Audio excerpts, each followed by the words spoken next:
Welcome to Adulting Decrypted. We're so excited today. We have Larry Chatterton with us. Larry, thanks for joining us. My pleasure. Woo-hoo. I was just telling the kids a year after Gideon was born, I'd started a company and went to Larry, and Larry helped me in some of my communication skills. He's a great teacher and has spent a lot of time in the training industry. So thank you for coming and spending some time with us tonight. Yeah, I'm excited to do this. A little more of my background. Maybe, I don't know if I have credibility or not, but it might help. That's right. That's one of the principles he tried to teach me is you got to establish credibility. So thanks.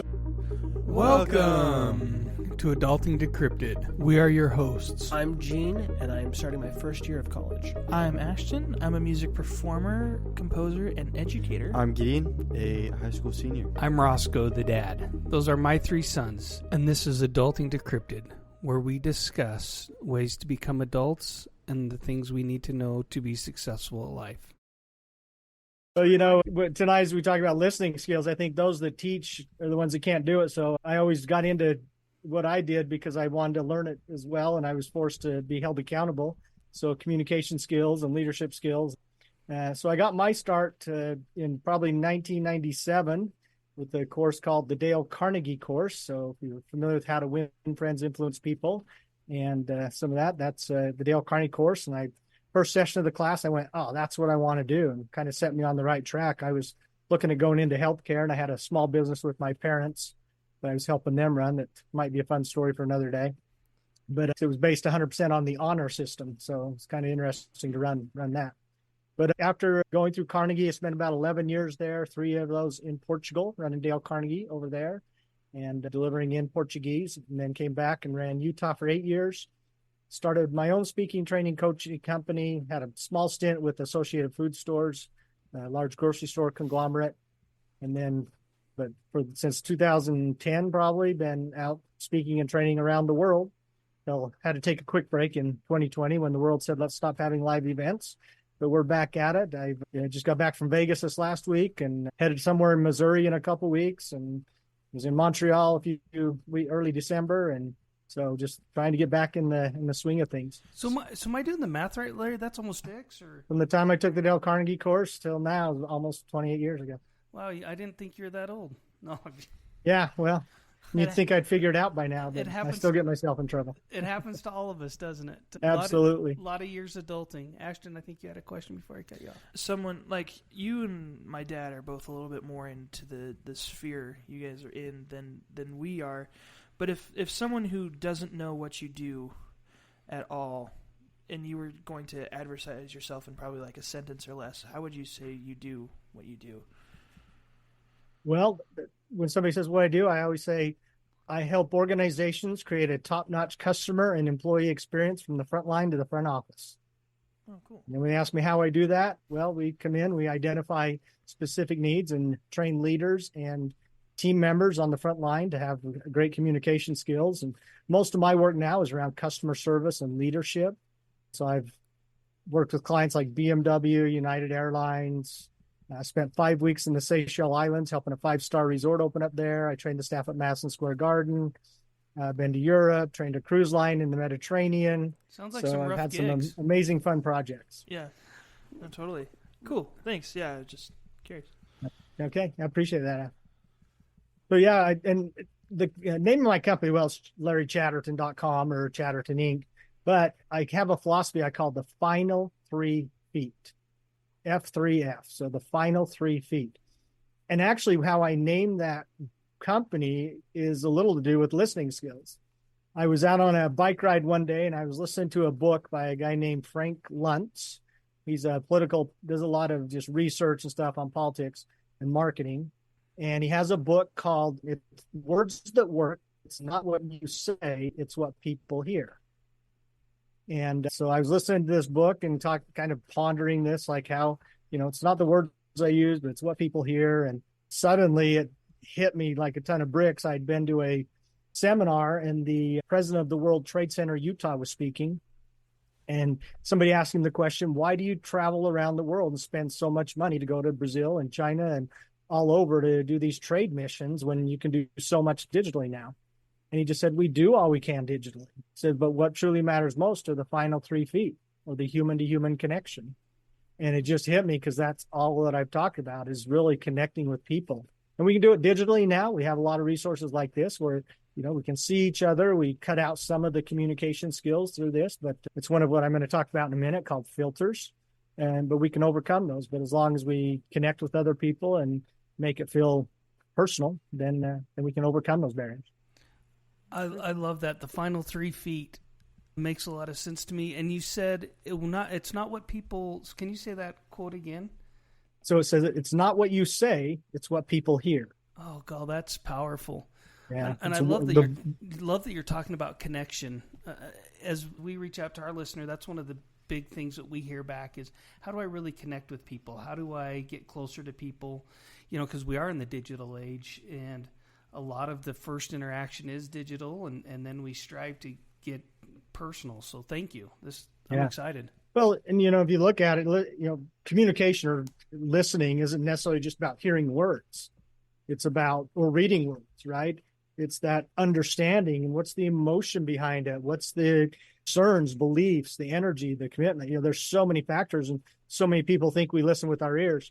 I told my son earlier, he's 20, he'll be 21 in a couple months. And I said, "Oh, I'm going to jump on a podcast tonight." He's like, "Really? What are you talking about?" And I told him listening is it. "Oh, that's interesting. I'm listening to a book right now by Rick Rubin. He's a sound producer. He's produced some of the top acts in the world. And so Rick Rubin has an awesome book. It's called The Creative Act, A Way of Being. And it's really almost like verbal meditations. And it's just a kind of pondering his thoughts. And so I had him listen, or he pulled up and he said, "Look, this was the chapter I listened to last night on listening." So we sat there and listened to it together. And he had some fascinating thoughts. He says, if you think about it, if you want to cut out like your sight, you can close your eyes and kind of cut out some of the input there. Close your mouth, not taste things. Really, your ears are one of the only, and your nose, I guess, are one of the only things that has no lid on. You're going to hear stuff here, and maybe it's survival. For me, I know smell. I pick up smells when I'm sleeping at night. I know exactly when, my son's up cooking breakfast and I can smell it, and that wakes me up. And I think that hearing and that smell are two of the senses that we kind of have to keep open all the time. Plus you got to breathe, I guess. True. So that was interesting. He put that. And then the other real interesting thing he said, and it's so simple, is listening is presence. And if you think about that, that is one of the things right now is the biggest challenge. Is we have so much input, so many distractions that we're not present. Have we trained ourselves to put that phone down, and when you're actually talking to somebody, or you're glancing down at it, you're feeling the buzz, right? And somebody walks by and you look away, and we're just not present with people. So you got to listen with your whole self. That's why all the senses come in. Have you ever been talking to somebody and they're telling you something, but you're just picking up something around their body language or their energy level? You're just like, I don't know if that's there's incongruency in that message, right?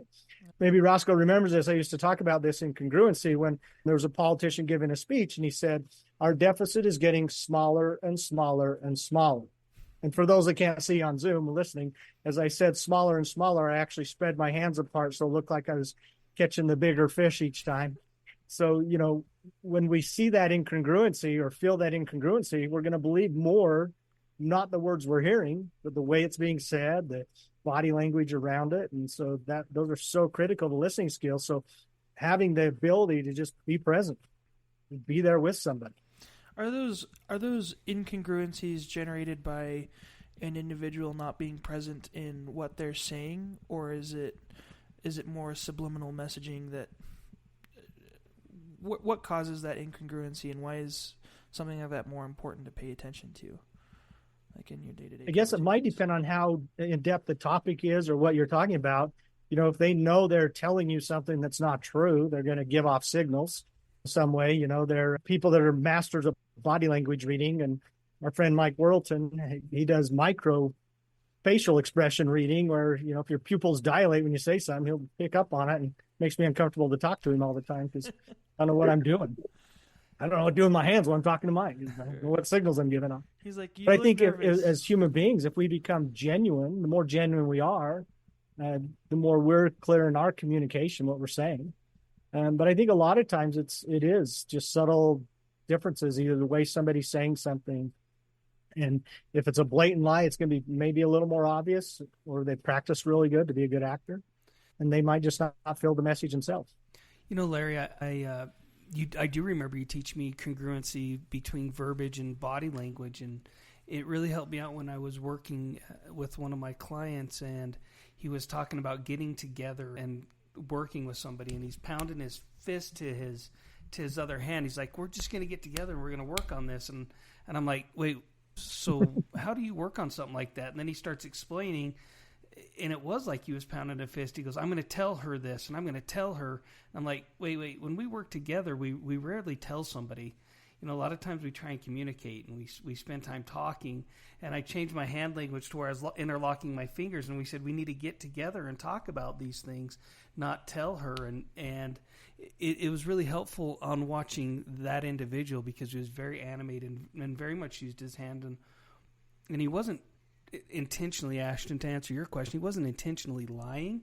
I think he really, his communication style was broken, and he was an old school manager that was going to tell them something, and to him that was working together, versus saying, "Hey, how do I really work with you, and how do I communicate with you?" So I think it probably goes both ways. Some people practice it, I'm sure. If I was trying to bluff you in poker, then I'd probably work on it different than if I truly am just having a heart-to-heart conversation with you. Well, that's a great point, because he maybe was not even aware he was doing it, and it was just the body was expressing more of the truth, or a part of the truth that he wasn't personally. That's why learning to be present just in all our life is such a valuable tool. And one of the things I often talk to people, because it's been such a huge value in my life, is a daily practice of being present. To me, that's meditation. I do several types of meditation every day where I find time to just clear my mind, just sit and be present, and so that I learn how to be able to do that especially when the chips are high and there's a lot of stuff going on, how to just be there in the moment.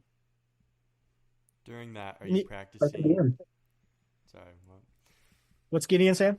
During that, are you practicing like what you said earlier of like closing your eyes and your mouth and just being present that way, or being present in mostly just your mind and like rather than the environment around you? I don't know if that question makes When sense. I do my meditation, the most common type of meditation I do is what's called TM, or transcendental meditation. If you look that up, you'll see Jerry Seinfeld, Arnold Schwarzenegger. I mean, there's some very famous people that have been doing it. Jerry's been doing it for 40 years since he started. He's claimed that's one of the big reasons he's been able to keep such youthful appearance and longevity in what he does. And transcendental meditation, it sounds real strange, but really what it is taking on a mantra, which is a word that basically has no meaning. There's actually a ceremony you go through with a transcendental meditation instructor. It's interesting, but they give you this mantra, which is a word with no meaning, but you just repeat that in your mind. But you can do it with something as simple as peace, harmony, love, whatever. You can pick a word and just kind of repeat it in your mind. It gives your monkey brain something to do, to be present. And then all of a sudden you realize you've got this story going on. Your brain's gone somewhere. You don't have to worry about how to get it back. You just go back to the word, just keep repeating it and work on that breath and do all that. So you can meditate driving, right? Driving down the freeway. Somebody cuts you off, rather than respond, it's a moment. You can catch yourself and just deep breath. Okay. Hey, I've cut people off before, and did I have a good reason? Sometimes. Did I not have a good reason? Yeah, a lot of times, but I would expect grace from them. I better give some out so I can earn some. Yeah. And I really like that, because I know I've tried different types of meditation a couple different times, like a mindfulness app. We're talking about like just like looking around and seeing all the different colors and shapes around you, or just like paying attention to all the sounds you hear. And one of the things it mentioned was kind of like firmly but gently bring your mind back to what you're supposed to be like thinking about. And that was always so hard for me to understand. But like with that one word, it's much easier than being like, okay, no, stop thinking about that. Now start thinking about this. It's more of like, okay, I know I went off track, but this is the word. This is what I want to focus on. Instead of being like, hey, stop focusing on this. I like that. Yeah. And to me, it's not so abrupt that I just shut it off like, oh no, I'm on a story, get back here. It's more like, oh, I'm on a story. Whatever you choose to use, you just kind of start saying the word and don't beat yourself up. But I think that goes into that listening, being present. Is many times somebody's talking and we're formulating our response, we're formulating the story we want to give back. And at that moment, it just kind of go, oh, I'm not fully present. Let me get all the information here. Now I've got a bit of a story. I know where to go. Our brains are amazing things. They can think pretty quickly. And, a pause for 2 or 3 seconds feels like eternity. But it's plenty of time for you to formulate a response. And, we can sometimes do a think on your feet session. If you remember that, Roscoe, from the session where you just simply ask them, what do I think? Why do I think that? What's an example of that?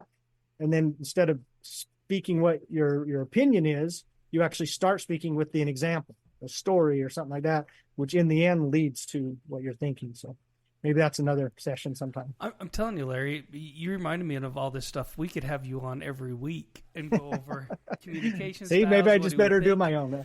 Yeah, I think you're right. And then you just have us on as different guests, as guinea pigs, and have us try out the different techniques that you're teaching, because they are so valuable, Larry. They are powerful. Yeah. The other thing you mentioned, that we're formulating a response. I've caught myself, and I've had to tell my kids, say, "Oh, I'm sorry. I was not paying attention. I was looking at a text." Yeah. I wasn't even formulating a response. When my brain shifted, it left the whole conversation. And I think that presence is so important on listening, and it's really hard to remember. But then your point of not beating yourself up, you're better off to own it and say, hey, guys, I'm sorry. I was gone for a second. Can you restate that? And then continue to work on your mindfulness and your presence. So thank you for that. Well, also, what if somebody interrupts you? You're in the middle of a text or in the middle of something, and somebody jumps in and they want to tell you something.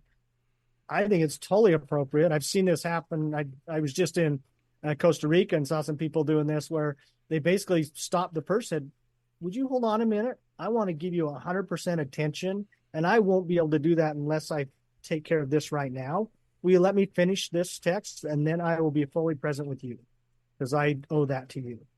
But when you set it up like that, who's going to say no?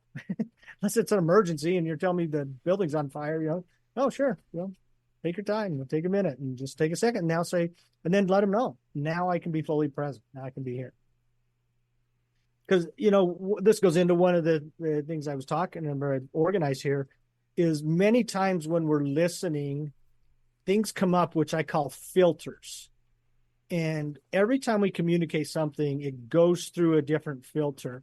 And I've come up with about 10 filters that are most common. So maybe I can just run through these and we can chat about each one. When we look at the way filters impede our communication, because it can be done verbally, written, over video, there's a lot of different ways. So the first one I came up was cultural filters. And these are differences in backgrounds of culture. Here we both all grew up here in Utah, but different parts of the state. Maybe I've traveled more or somebody else has been to another country, but you see that where somebody grew up, their cultural filters come into play. And you might say something to you is benign or doesn't matter, but because of their filter, it's going to amplify it or change the meaning of it. So just cultural filters. And some of you have traveled before and seen that. Any thoughts around cultural filters? I've definitely seen the cultural filters because I spent some time in Australia, and there was a big learning curve there with the difference in how, like, Australians are generally regarded as a very blunt people. and it's fun and it's cool. It definitely took a second to get used to, though. And it was it's a rather simple example. But then also, the area that I was in was very much a melting pot. So you got cultures from America, Australia, New Zealand, anywhere in Asia, any islands in the surrounding area. So you got all those different cultures all in one place. And it was interesting to see how there was one understanding among most, not all, but among most people while trying to navigate those different cultural differences. Mm-hmm. And you think about responsibility in any communication. As the sender of a message, we have a responsibility to make sure it lands correctly. But as the receiver of a message, we also have the responsibility to make sure we understand it correctly. and, not being afraid to ask questions or, say, does that word mean what I think it means? I've done a lot of work. I say I lived in Portugal for about 6 years of my life. I've gone to Brazil before and done some speaking and training down there. And I'm aware of some of the most common words that when you say them in Portugal, it doesn't mean anything bad, but you get to Brazil and use the same word, it has a whole different meaning.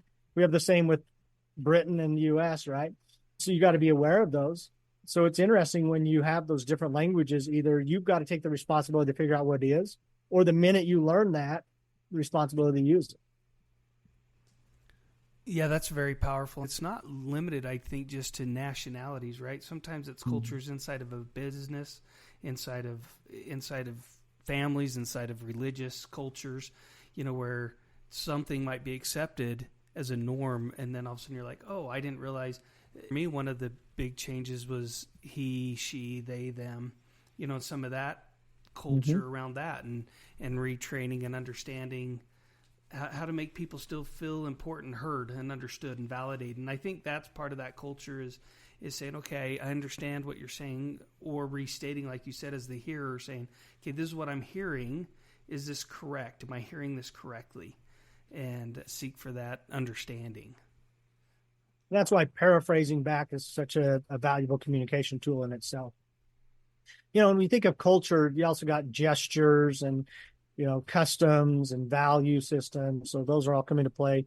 And language, we might group it in with culture, but I have language as a whole separate one, just because of jargon and technology terminology. I go in and out of companies all the time, and every one of them has their own acronyms, right? And some of them probably repeat, right? You're like, wait, yeah, and you might get the same 3 letters, but they mean something completely different. Now we say there's just too many TLAs in the world. Those are 3-letter acronyms, TLAs. Perfect. Thank you. It took me I was still trying to figure it out, as you could tell. And you read that in my body language with my Russian, probably. Well, and see, the problem for me is TLA means something else. So exactly. Yep. That's a joke. Oh, okay. So that's the challenge. That's the challenge right there. I was really hoping to find out what that is. Ashton's been teaching me some of the jargon for audio, and I still don't get it. I'm like, it's a CTR, and he goes, Dad, it's not a CTL. No. CTR. I'm horrible at acronyms. Well, it's like I do a thing when I talk about body language about smiling, and I just mentioned, hey, some of us have RBF, and you see half the room laugh because they know exactly what RBF means. And typically there's an age factor, and I'll just tell the older ones, I said, I'm not going to tell you what RBF means. You can go talk to HR or one of the younger people in the room, and they'll let you know, because it's not my place right now, and I don't want to get in trouble. All right, our next filter, the third one, we covered culture and language, kind of grouped them together. The third one is emotional filters. And that's just the state of mind the person's in right there. They could be stressed, they could be angry, they could be super happy. Have you ever talked to somebody that's so happy that they can't focus and listen because they're just energetic? Maybe the players after the Super Bowl yesterday, one of them was a little more happy than the other, and some of them were probably to the point where they didn't hear much because of the happiness. You've got perceptions, just all those kind of things and responses that when somebody has emotion, that's usually where we get ourselves in trouble, and that's the most important time to be present. So what are your thoughts on emotional filters? I think it's very cool to think about it, because I know I had one companion who was exactly what you're talking about. It's one of the people I served with on my service mission. He was very happy all the time. No matter what, he's all super giddy and really excited, and it was just sometimes it was difficult to try to communicate. And so I really like that it was brought up that hey, sometimes it's different because I'm not always in the same state that he is, and he may not understand why I feel the way I do because he's been able to overcome it a different way than I have. And so it's also the way that we cope with those emotions. Yeah, well, and you see it with families. They get home at night and you've all had different experiences in life that day, and one of you maybe had the best day ever, another one's been home scrubbing toilets and not doing so well, and so you walk in all excited and ready to go, and they're like, don't talk to me right now. I'm like, oh, okay, got to understand the emotion going on before we communicate. Yeah. All right, the next filter I have is psychological filters. Individual biases, beliefs, past experiences. They shape how we interpret messages, potentially leading to miscommunication or misunderstanding. Any thoughts on psychological filters? Well, I think the bias ones is a big one. You know, I was actually, Gideon and I were talking last night about communication a lot, actually. And one of the things we talked about was when I was on my service mission, I had a guy I was working with who had a bias towards guys from Utah. He didn't like their general filter, if you will, and their perspective. And so we started off in a place where we just assumed we couldn't understand each other, and it took a while to work through that filter to make sure we got to a place where we could understand each other. And it didn't like fix itself throughout the whole thing, but I think I learned a lot about understanding, you know, biases and understanding that, hey, you know, those exist, and it's best, like, it's not necessarily, you shouldn't be trying to break those biases down. You should learn how to work with them, I think, and work with, you know, where someone is. Yeah. Well, and I didn't mention this earlier, but I think intercultural too, and it kind of flows throughout these. You have gender, that's a big filter that, you know, because we see things differently. You know, I remember my wife explaining to me that when she goes down to the grocery store in the evening, she asks somebody to walk her to her car. I don't think twice about it. I walk out and go to my car no matter what time it is, but there's a safety factor, and, you know, didn't realize it until I had it well explained to me that there's a whole different mentality. You know, just so many different things with the way we interact as genders as well.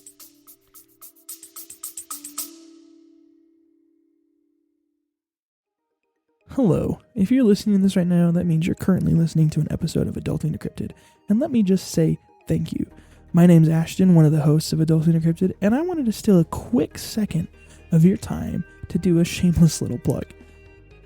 If you've listened to our podcast for any sort of time, you know that we talk about a bunch of different stuff all about adulting, because our goal is to help individuals in this task we call adulting.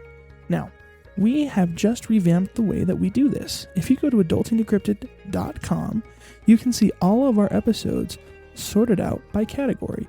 We've sorted it into financial, practical, emotional, social, and things just for fun. So, if any of those categories are of particular interest to you right now, you can go onto the website, look through there, and see all of our episodes that correlate with that specific thing. This website's completely free to use. It's just another tool for our listeners to find things that are more important to them now. So, for example, if I was looking at it, I'd scroll through and say, hey, you know what? I want to see what the Adulting Decrypted crew has talked about socially. Well, one of our first episodes, season 1, episode 3, how do I talk to people? That's where we talked about all how to talk to people. So if that's something you want right now, you can go find that right now. Also in this one, season 3, episode 15, the power of a humble mediator, where we talked to one of my old bosses about his business as a mayor, also as a small theater owner. Some really cool stuff.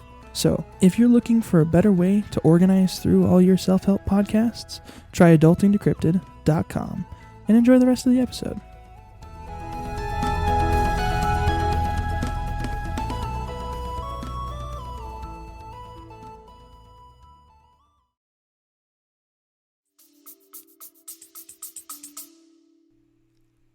Yeah, I find this one very interesting because I've been married for 26 years and there's still biases that I learn, you know, talking to your guys' mom, and I'm like, wait, hold on, time out. Well, podcast host, not yours. yours. Yeah, not yours, yeah. Larry. I haven't talked to your mom. Yeah. I have a wife too, and I understand. You know, all of a sudden I'll say something and go, wait, how have we been married this long and I've never understood that that's a thing? I mean, I've shared the story with you guys many times about back when I had to pay for long distance calls, and Mom made a call and said, yeah, I called my brother and sister-in-law and only talked for a little bit, and I get this $25 bill, and I'm like, what are you talking about? I make like $6 an hour. This is insane. You talked for an hour and 10 minutes. Yeah, it was just a short conversation. That is a forever conversation. Who could talk for an hour? Michelle was pretty wise and said, hey, let's just agree to disagree. You know, so we still disagree on how long she can be on the phone call. I'm like, are you going to be on the phone call with, you know, it might be one of you guys. You can be on the phone call with Ash for a minute? Yeah, for a little bit. I'm like, okay, I got to give her an hour. But, and then in her defense, I say, hey, I just got to do something on the car real quick, and it's an hour and a half later. You know, so So that bias is real either way. But one of our stories I learned this early on is if I ask my wife, she goes to Logan one day, 2 days a month to do massage.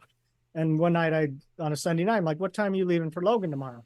And she proceeded to give me her schedule. Like, oh, I've got this client at this time and this at this time, this at that. I'm like, okay, right answer, wrong question. When you back out of the driveway and pull away from the house and look down at the clock in your car, what time will it say? And she's like, oh, 8:30. I'm like, oh, okay, that's what I needed. Awesome. So I had to take responsibility for that piece of communication. I don't know. I don't know, kids, if you guys caught in and say, yeah, I'm not explaining myself right. Instead, before I was getting mad at him, I'm like, well, why don't you understand me? And I'm realizing that some of it's me. I'm like, hold on, I'm not asking this right because I'm getting the wrong answer, and it's so I'll have to back up just like you did. I like that, Larry. When you back out of the driveway, that's closing that feedback loop. I like that. So that's psychological also, just gonna say about psychological is, you've got people, we've got a friend that's on the spectrum. And so I know some of the communication we have, I have to be very careful. I explain stuff because they don't pick up on some nuances or subtleties. And so there's some elements there you have to pay attention to. My fifth one is semantic filters. So differences in interpretation of words, phrases, symbols. They can lead to communication misinformation. Any thoughts on semantics? Tomato. That one seems pretty straightforward to me, I think. And you probably see this more like in, Australia. They technically speak English, right? But there's some yes.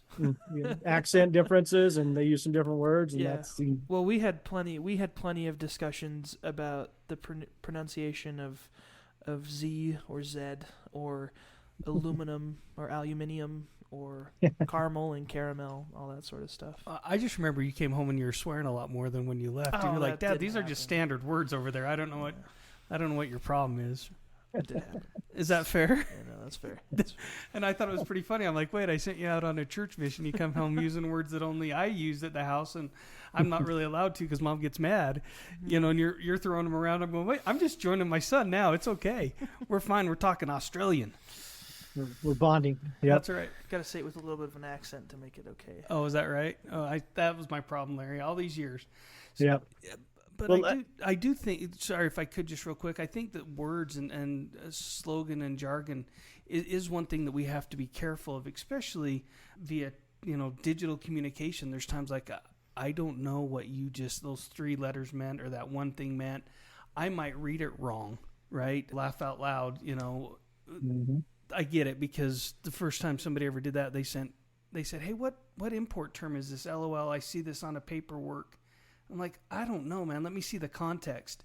And then by reading the entire email, I was like, what they mean is that was an error, LOL. It wasn't an error, and it should be legal, authorized something. I'm like, no, that literally means they are laughing out loud. And the guy's like, well, why would they use that? Why would they use what we do? Well, and to your point there, this is where closing that final 3 feet in digital communication is so important is what's the wording? Do you stop and read back through a text to say, how is this personalized? Is this person going to understand this like I'm meaning it? I'm great at deciphering text because I've done it my whole life. My family, everybody's just like shoot off a text. Okay, I can figure it out in context. My wife can't. Like literally, it might be one small misspelling of a word and it kind of throws her off completely. So I have to make sure I'm spelling correctly and using right language and words to communicate that way. All right, next filter is just noise. If you've been talking to somebody and there's a lot of noise going on, it's going to impact it. And, if you think of different types of noise, you've not just got the volume of noise, but you've got stories going on in your head, and that's creating kind of that static noise. You've got other conversations going on. You have, you might be in the middle of that text conversation. Somebody comes up and wants to verbally communicate. Now you've got a little kind of noise going on in your head. So just making sure we're in the right environment, not being afraid to say, hey, can we step over here? Can we do this another time when things are a little calmer, and, kind of choose where you're going to communicate. Yeah, Larry, I think that's really strong. It's not that you don't communicate based on that noise, but there's times you have to say, hey, we need to call a timeout.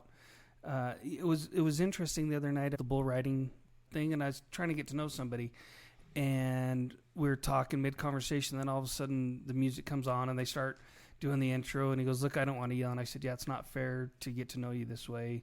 And then we could sit and have short, brief conversations about what's going on, in their arena, but we weren't going to have a bonding conversation about what do you do for work and how do you find meaning in that work. It was more like, well, did you see that guy just get, bucked off bull, and so I like the messaging and the timing of the noise. That's powerful. Well, it's good advice for those that might be dating, right? Where you take your date to get to know them. If you take them to a concert, you're probably not going to be able to chat very much. So you got to make sure you create that right environment to hold the conversation. Yeah, and I like that you brought up the type of noise, because it's not always the loudness. Because sometimes there's someone that's like really into. I know a lot of people that are into cars, and so like if they hear like a certain type of engine go past, they're like, oh, that was a V8, that sounded really cool. I'm like, it was just another car, but that's what their ear catches up with. Like that's something that catches their filter more than the conversation that they're having. So I like that you bring up the type of noise as well. Yeah, and sometimes I forget. I have the ability, I think, to close out noise and focus. Just the other night, my parents stopped by our house. We're sitting there talking. I'd started the dishwasher. And as we're sitting there talking, I didn't even hear it. I'm just involved in the conversation. My wife's like, can you shut that off? And she can get distracted really easy. If we go to an event and there's a speaker and somebody's talking 2 rows behind us, she'll literally stand up and ask them to please keep it down. Because once she picks up on that noise, it's distracting. She won't focus. So she, has to work through that. And so to me, it was another filter. I was unaware because I didn't have that problem. It's interesting for me as well as speaking Chinese. When I was first involved in it, and just freshly back, I could understand conversations and eavesdrop easy. And now if I'm not part of the main conversation, I'm done. And it's so interesting to me that background noise and that interruptions, how that changes over time as well, right? So it's not just, hey, the dishwasher is annoying today, but in 6 weeks it could be something else.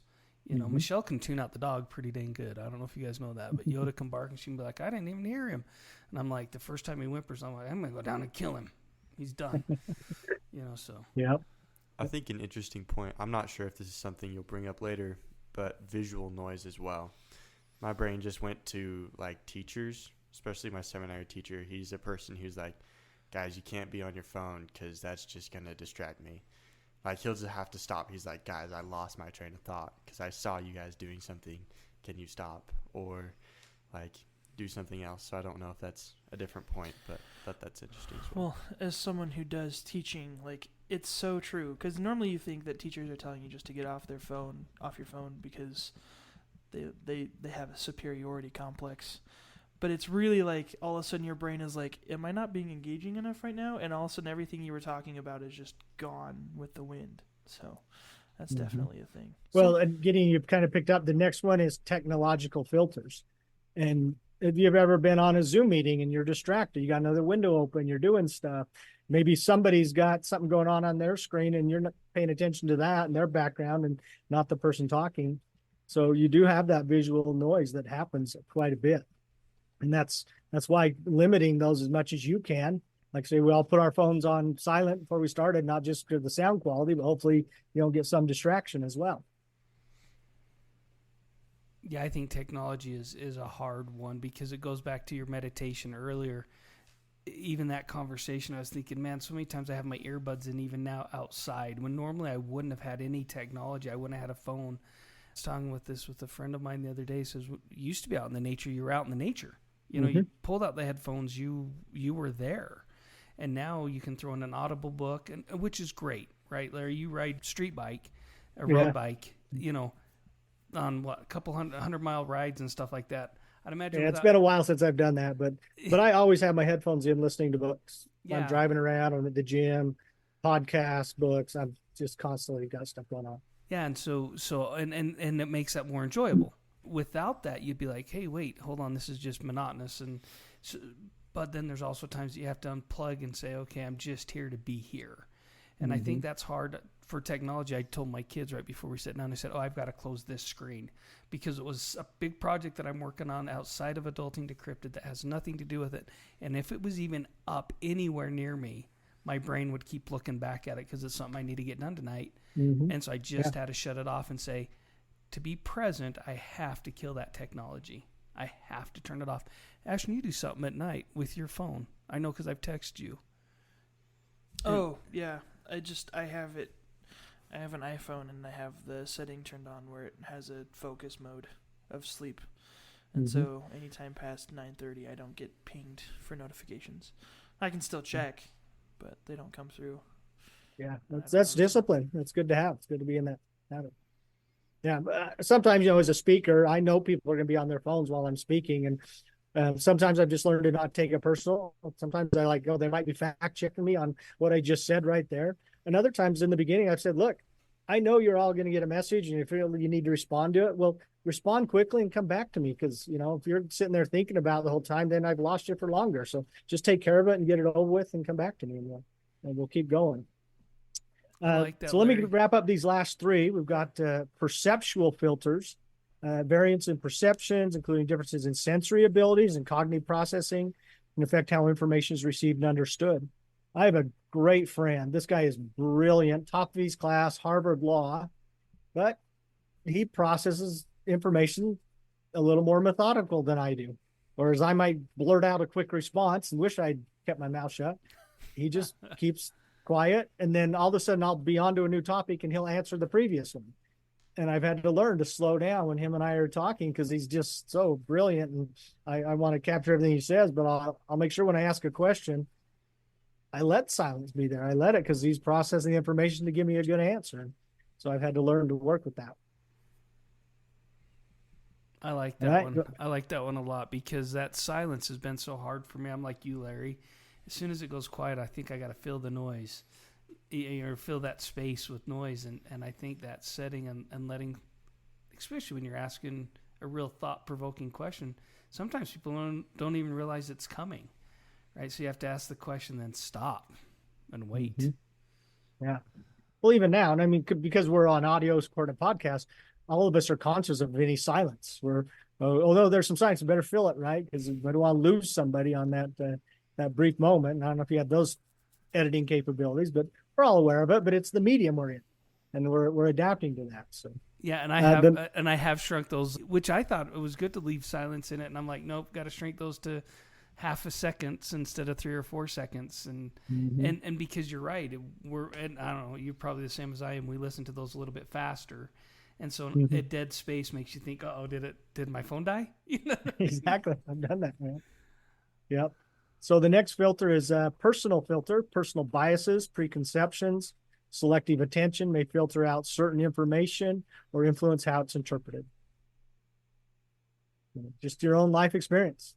What's going on in your life and the challenges you're facing. And, somebody might say something, and because of the challenge you're going through, you're going to take it completely different than they mean it, or something like that. So just your own personality, personal perceptions. Larry, and I want to talk about this. One of my goals is to help generations bond here, right? This is for parents to open up communication with their children and children with their parents. It's so hard for me to step back and realize that Ashton and I are 25 years apart, which in reality feels like very little to me. I'm like, oh man, I was just there. I remember what that was like. And to him, that's a big gap. He's looking at me going, man, 50, that feels like forever.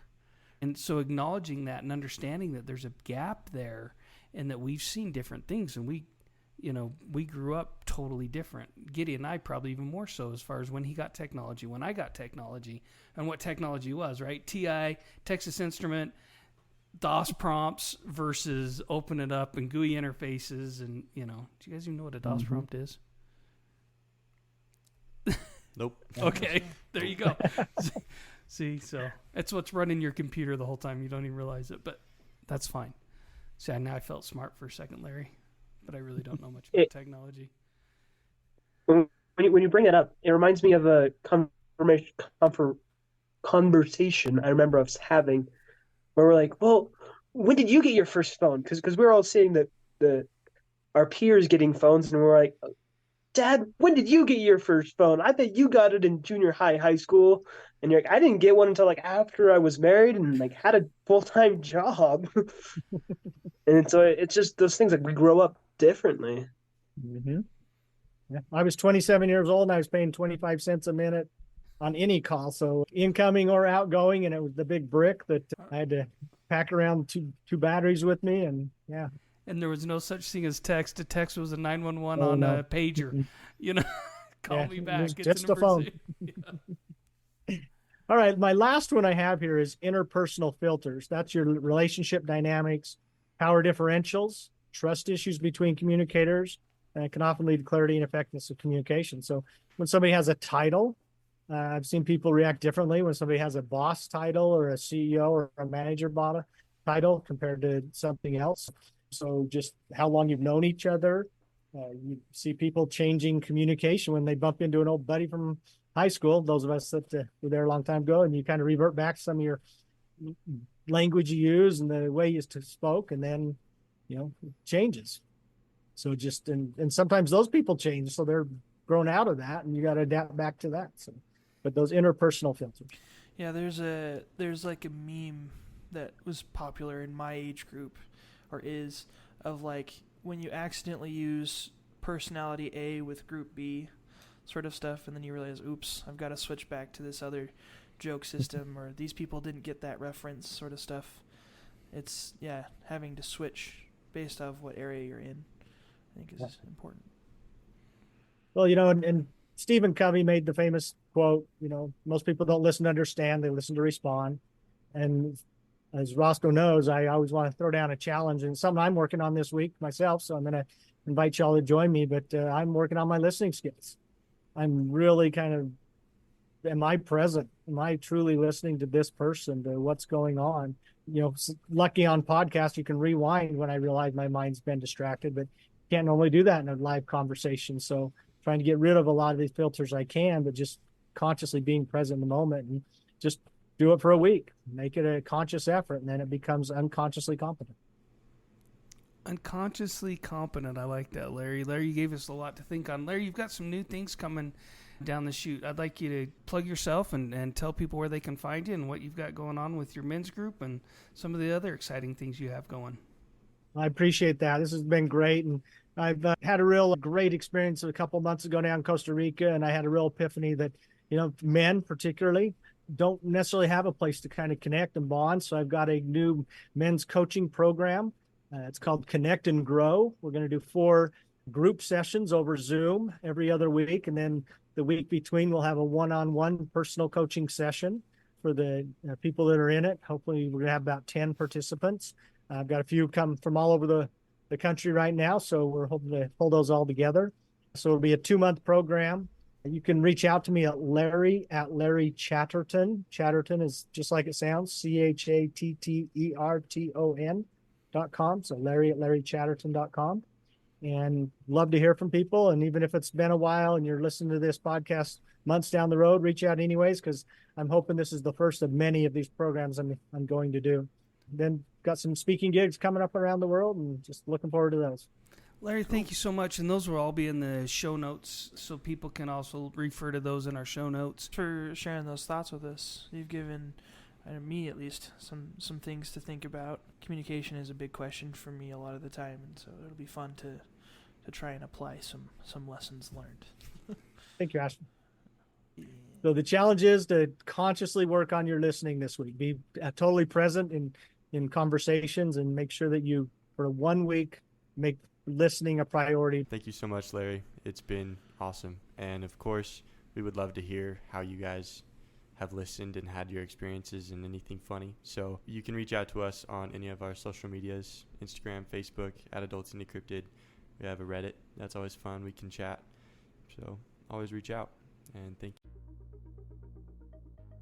Thank you for listening to this week's episode of Adulting Decrypted. We really enjoyed having this week's conversation, and we hope you did as well. If you ever want to comment on a topic, you can send us a message to our website, adultingdecrypted.com, our email, adultingdecrypted@gmail.com, or through our Instagram, Facebook, and LinkedIn accounts at adultingdecrypted. If you have any topics for the show that you would like us to talk about, or if you are a parent and want us to talk about something your kids should know, send us a message on any of the accounts mentioned.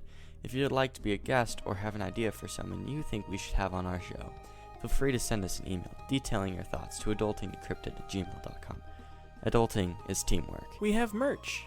If you want to show off your Adulting Decrypted pride, check out our website, adultingdecrypted.com, or our partner website with shop.spreadshirt.com/adulting-decrypted. Lastly, if you enjoyed the show, please consider supporting us on our Patreon at Adulting Decrypted. Along with the benefits that come with our Patreon, and trust us, there are some pretty good ones in there, you will not only be helping us continue in the effort to make great content, but you will be part of a community of individuals all trying their best to adult. We appreciate you listening, enjoying, and leaving your positive reviews. Now, the special song from Gene and Gideon.